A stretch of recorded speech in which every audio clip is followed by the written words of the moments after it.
Hello guys, and welcome to my top 10 reasons gaming PCs are better than consoles. So today we're talking about the actual gaming experience. We're going to be having an unbiased look at why gaming on PC is better than on consoles. I do personally play on both formats and think they are good and also bad kind of points for both, but today I'm going to be kind of talking about why PCs are typically better than consoles. And as again, this is the gaming experience.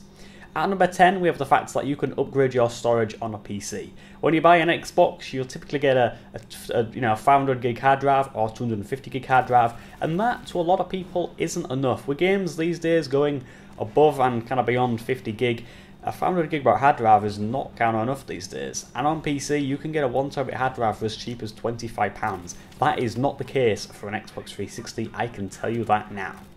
At number 10, we have the fact that you can download media such as games and movies faster.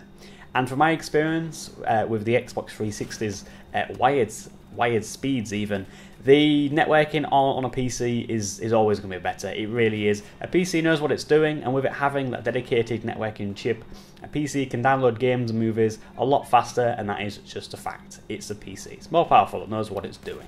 At number 8, we have the fact that you have no downtime. On an Xbox, you'll be kind of locked with Xbox Live, and if that goes down, well, it's kind of tough shit, isn't it? And same with PlayStation. I know something happened in 2011 where the PlayStation network went down, and yeah, people on PlayStation weren't allowed to play online for like 3 months, and that was a big bummer if you just bought the PS3 even. So yeah, no downtime. If Origin goes down, jump onto Steam. If Steam goes down, jump onto Origin, or even Uplay. Do whatever you want to. And even some games have their own dedicated kind of clients, so you don't even have to use Origin, Steam, or even Uplay. So that's a really good point with PCs. The fact you can always play online, even if one service goes down. At number 7, we have the fact that you can upgrade, and instead of blowing £400 or £500 on a new console in a few years, you can just add a graphics card to your PC, upgrade the CPU, upgrade the RAM, upgrade the storage. It's as simple as that. And to be honest, a lot of you guys who are wanting to just add another £100 or £200 onto your graphic card, you can do that. It's as simple as that. Graphic cards do typically just give you more frames in games. That's what a graphic card does. It plays games. And yeah, you can just buy a graphic card, shove it in your PC, and boom, you can now play an Ultra. As simple as that. At number 6, we have the fact that you can edit videos, browse the internet, edit photos in Photoshop, and so on. And to be honest, it's going to be a fast experience. If you've got a gaming PC, and if it's a pretty decent one, you're going to be able to do all these tasks, pretty fast and with kind of power. Talking about kind of video editing and photo editing, if you have a gaming PC, you can have a good CPU and GPU, so doing these tasks are going to be fast and responsive. From my personal experience, browsing the Internet Explorer app and kind of doing some quick Google searches on the Xbox 360, that was a pain in the ass, and yeah, I wouldn't recommend that to anyone. That was quite painful. At number 5, it's the fact that you can install loads of mods. Mods, we all love them. And to be honest, far more than what you can on a console. Now, with it be texture mods, vehicle mods, and so on, to be honest, you can install loads of these on PC, and it's usually with ease. To be honest, most texture mods, you just drag into a game folder in the program files, and boom, you are done. No third-party programs, no viruses, nothing. You can just install loads of mods.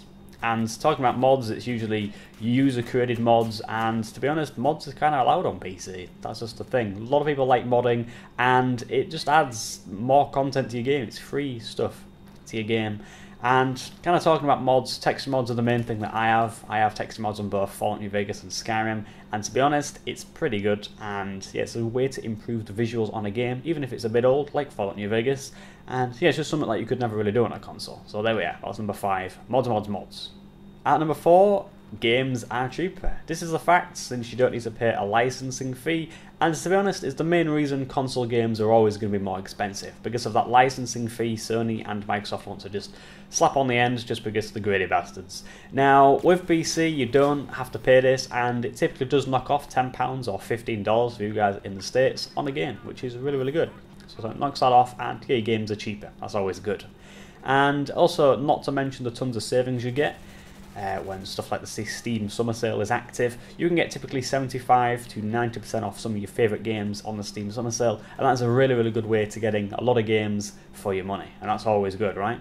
At number 3, it is the controls and the options you have in terms of controlling your games. You can plug in a 360 controller, plug in a PlayStation controller, or just use a traditional keyboard and mouse like I do. Typically, I have a controller when I play racing games and stuff like that, and use my gaming mouse and keyboard for when I'm playing first-person shooters. It's just better. And to be honest, yeah, PC has you covered for all situations, depending on what games you're using. And with people having, mice with loads of buttons and keyboards with loads of extra G keys and stuff like that, it really is the way to go, and you just are going to get a better kind of gaming experience. At number 2, it is the higher resolution support. Fair enough, the Xbox One might claim to be able to support 4K, but we all know an Xbox One's never going to play a game in 4K, ever. We know that for absolute definite.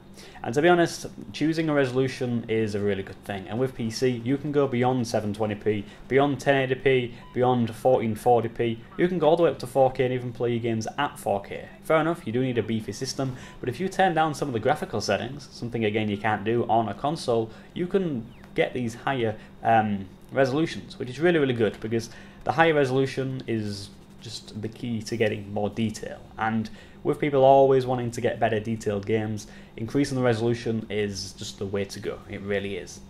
At number 1, it's the fact you can choose what frame rate you play at. Now when I say choose, you can increase and decrease your settings so you can get 60 FPS, or even 30 FPS, or even 144 FPS if you have a 144 Hz panel. You can do whatever, and it's the fact that you can tweak the settings. You can turn them down and boom, that's it. You get miles more frames, and you get that silky smooth gaming experience that Xbox One has failed to deliver. There we are. Anyway guys, thank you for checking out my video on the top 10 reasons gaming on a PC is better than on consoles. If you liked today's video and want to see more like this, feel free to give it a good old like, comment below, and also subscribe. And to be honest guys, I will see you on my next video. Goodbye.